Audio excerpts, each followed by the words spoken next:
Hello everyone, and welcome back to the first micro lecture of the tobacco module. This week we are going to be focusing on tobacco and other nicotine products, which are some of the most recognizable drugs in the United States. In comparison to previous decades, tobacco is being used less and less frequently compared to other substances and has been recognized as an incredibly harmful drug to the human body in the long term. In exchange, we are starting to see an upswing in the number of nicotine products being developed as an alternative to traditional tobacco products. We'll explore things from a historical approach and then end the module focusing on hot topics like vaping. Let's go ahead and get started. Before we get into the vaping side of things, let's talk about tobacco historically and how we have gotten to current day usage rates.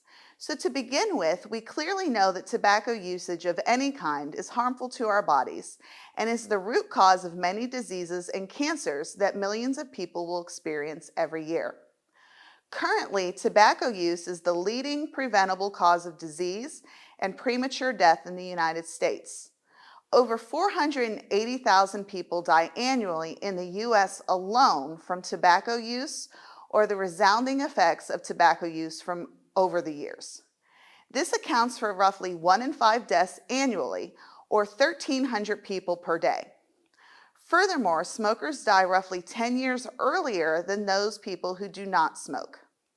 Additionally, it's very expensive to smoke. Currently in Texas, the average price for a pack of cigarettes is roughly $6.48 for an individual pack. New York State is the most expensive place to buy a pack for roughly $10.53. You could also pay about $50 for a whole carton of cigarettes. Compare this to over 30 years ago when the average price of a pack of cigarettes was about $1.53 in 1990. So we're seeing a significant increase in the average price per pack. That is due in part to the rising cost of items over a 30-year time period, but it can also be attributed to the lack of demand for cigarettes that exists today compared to 30 years ago. More deaths are caused each year by tobacco use than HIV, illegal drug use, murders, alcohol use, suicides, and motor vehicle injuries combined. In 2010, 68.2 million Americans, or 26.5% of the population aged 12 years or older, reported current use of a tobacco product. Compare that to 2020, where researchers found the rate dropped to only 12.4% of the country. So even in just that 10-year period, we see a 14.2% decrease in the rate of tobacco consumption. In comparison, 1940 data suggests that over 50% of Americans smoke cigarettes, with rates only starting to decline into the 1960s. We will talk about what is special about the 1960s in just a few minutes. But let's also look at the shift that has taken place since 2010. Why was there a 14% drop in cigarette use during that time? Instead of tobacco-based products, we're seeing a shift towards e-cigarettes and vaping products, which do not contain tobacco, but are nicotine-based products. So while they might smell better, are they any better than tobacco-based products? If we look at tobacco from a historical perspective, it has had a large role in the formation of our country. It was a huge crop that was one of the main reasons why the British even colonized Virginia. We know that there was a huge tobacco plantations in the South, which was helpful in keeping slavery as an industry as well. If you remember back to the triangular trade in the Atlantic, tobacco was one of the major crops that was traded due to the high demand for the product back in Europe. However, even back in colonial America, there were some regulations on who could use tobacco. Some states did not want women to use it, or they didn't want underage individuals to use it. Especially in the South, women were considered genteel ladies who shouldn't be engaging in unladylike behaviors. These regulations still carry over today in that we don't sell tobacco to minors, and big tobacco must have regulated warning labels on their products to warn against the health effects that tobacco can cause. That's something we'll get into in just a little while. As tobacco crops became fertile and the tobacco industry really started to take off, you saw some different changes being made to how the industry operated.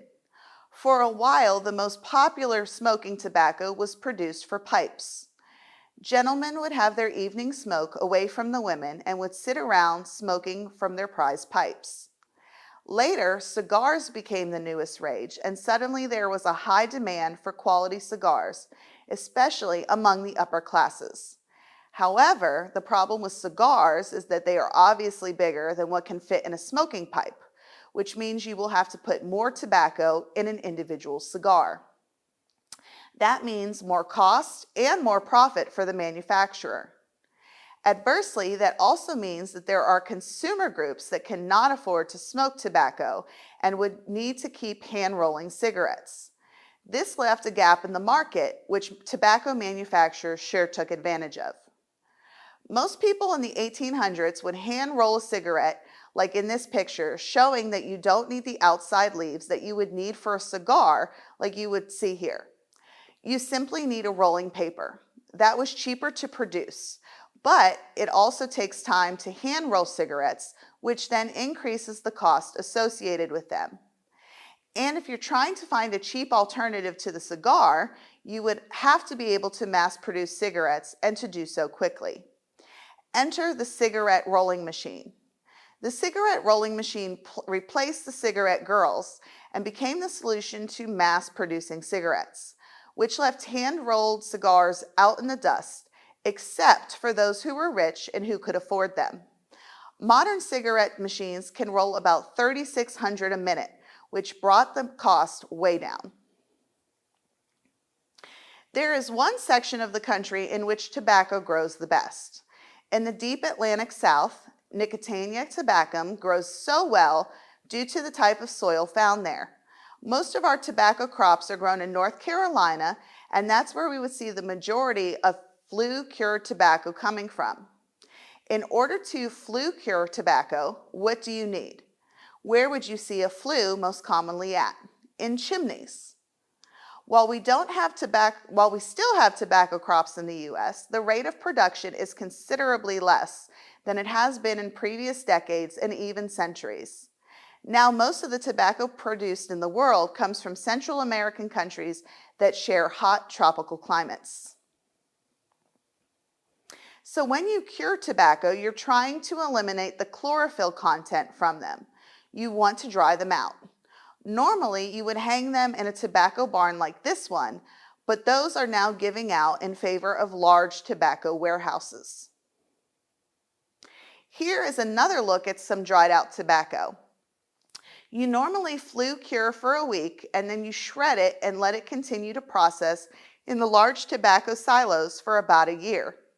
Once it is completely dried, then it could be sold loosely to people who want to roll on their own, or it could be sold to cigarette and cigar manufacturers who will add to the tobacco and market it as whatever product they are trying to sell. So we're going to stop here for the first micro lecture of the tobacco module. This was a base overview of the tobacco growing process. In the next lecture, we're going to discuss the beginnings of regulation regarding tobacco sales and consumption. As we move through that regulation discussion, we will also introduce the idea of e-cigarettes and other vaping products. I'll see you then.